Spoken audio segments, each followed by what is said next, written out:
Bonjour à tout le monde sur Internet, sur netcentre.tv qui nous suit.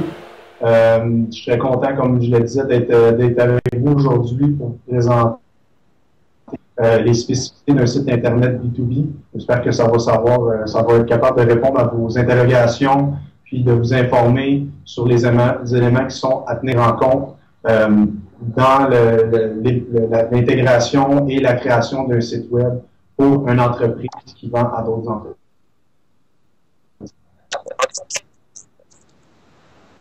Parfait.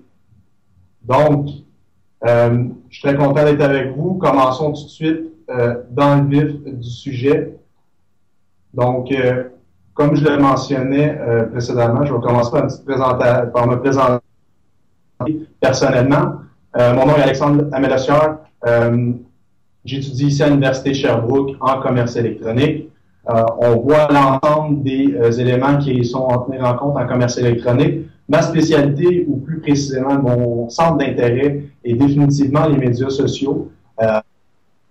C'est une mouvance qui est en train de changer un petit peu la façon dont le monde fonctionne. C'est une industrie, c'est un marché qui est en constante évolution, qui a des dynamiques internes très intéressantes. Donc, vous pouvez justement en savoir plus pour mon intérêt sur les médias sociaux, sur mon blog personnel, le blog et puis aussi pour en connaître plus sur le commerce électronique en général, puis pour savoir ce qui nous on étudie à l'Université de Sherbrooke. Vous pouvez aussi lire le blog collaboratif que j'entretiens avec deux autres de mes camarades, le blog les3robots.com. Et si suite à la présentation d'aujourd'hui, vous voulez en savoir plus, il y a des points par la suite qui sont moins clairs pour vous, mais ça va me faire plaisir de répondre à vos questions. Vous pouvez me contacter directement sur mon courriel alexandre.amel.lecieur@gmail.com.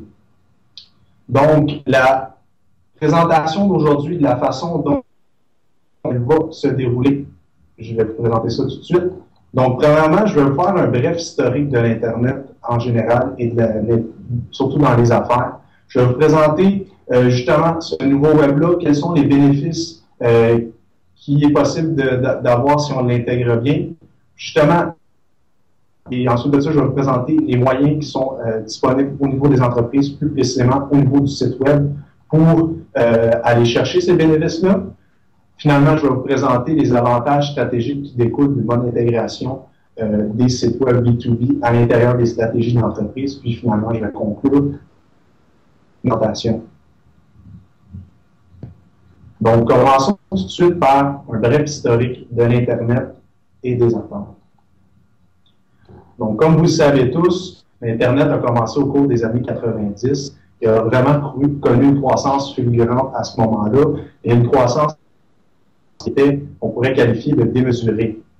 À ces moments-là, aux alentours des ans 2000, de l'année 2000, l'Internet était pour faire tout. C'était pour faire notre café le matin quand on se lève, c'était pour partir notre auto en hiver, était pour faire le lavage, sortir le chien. L'Internet était pour tout faire, c'était un peu pensé que le web offrait tant de possibilités.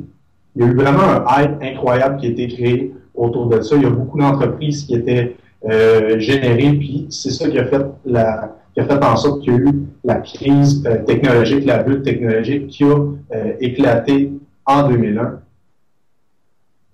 Et ensuite de ça, lorsqu'on regarde le graphique ici, c'est le cours du Nasdaq. Puis on voit qu'il y a vraiment eu un gros crash après ça. Ensuite de ça, ça a pris quelques années avant que ça recommence à évoluer puis à croître. Puis ça a amené justement cette crise-là des changements profonds au niveau du web. Donc, ça a apporté des changements surtout au niveau des plateformes. Donc, vous voyez ici le web 1.0 qui était avant la crise un peu. On avait différentes plateformes, double-clic pour la publicité, aux photos pour les images. Il y avait Akamai pour le téléchargement peer-to-peer. Il y avait M.com pour la musique, Britannica Online pour l'information. Il y avait des sites personnels, etc. La liste est longue. La crise a amené l'avenue de nouvelles plateformes qui étaient plus collaboratives, qui sont en fait, si on prend Wikipédia et Flickr, qui sont des coquilles vides, donc qui demandent l'implication des internautes, et ce qui fait le succès justement du Web 2.0. Donc, on a vu l'essor de nouvelles plateformes, comme par exemple pour la gestion de la publicité, Google AdSense, le partage d'images Flickr, le téléchargement peer-to-peer, BitTorrent au niveau de la diffusion de musique, Napster, et puis, par exemple, l'essor d'une intelligence collective avec Wikipédia. Donc, les changements, oui, il y a eu des changements au niveau des plateformes, mais il y a eu un changement plus profond que ça au niveau du web. Donc, dans le web 1.0, si vous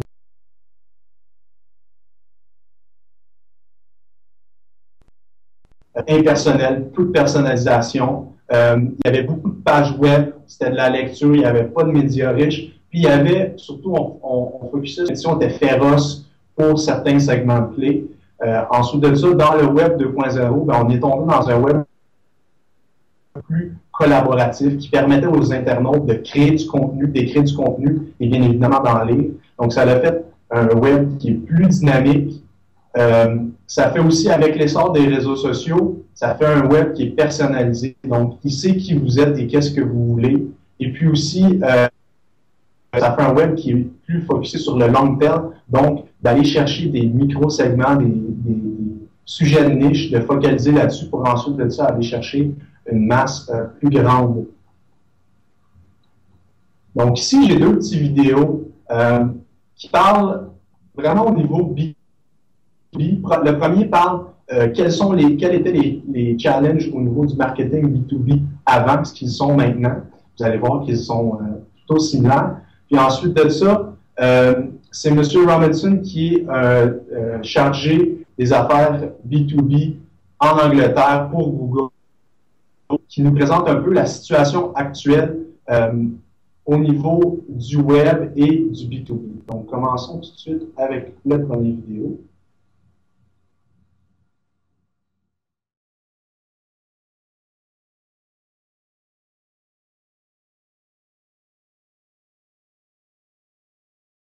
I don't know who you are.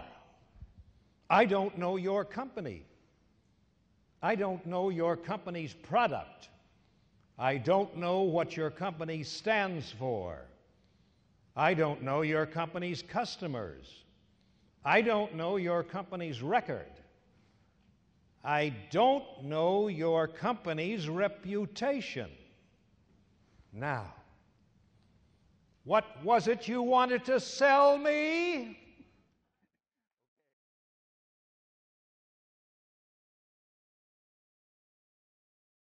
There you go. Yeah, John, I'm looking for him on LinkedIn. I don't see him anywhere. Let me put you on hold. He's on the other line. Yeah, so I got your proposal, but I don't know who you are. Uh-huh. Got to put you on hold. Be right back. Yeah, John, you find anything more on these guys? Really? Okay. Later. Yeah, so as I was saying, I got your proposal, but I don't really know your company. I didn't see much about you on Google. Your website is totally thin. I looked for you on LinkedIn, no luck. But someone in my online community seems to think of you as a third-tier player. And I see an ex-employee out there is doing some pretty nasty blogging about your CEO. Now, what was it you wanted to sell me?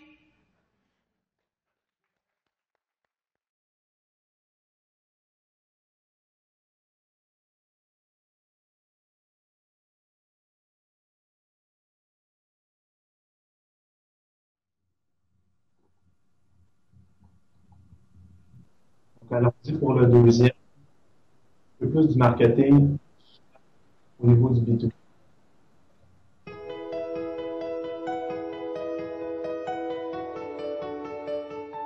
Digital is now an integral part of our everyday lives. There are 1.7 billion people online globally, and in the UK, it's 80% of the population.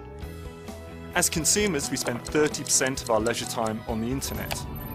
We can now communicate with friends, colleagues, communities around the world in real time, and the world's information is simply a click away.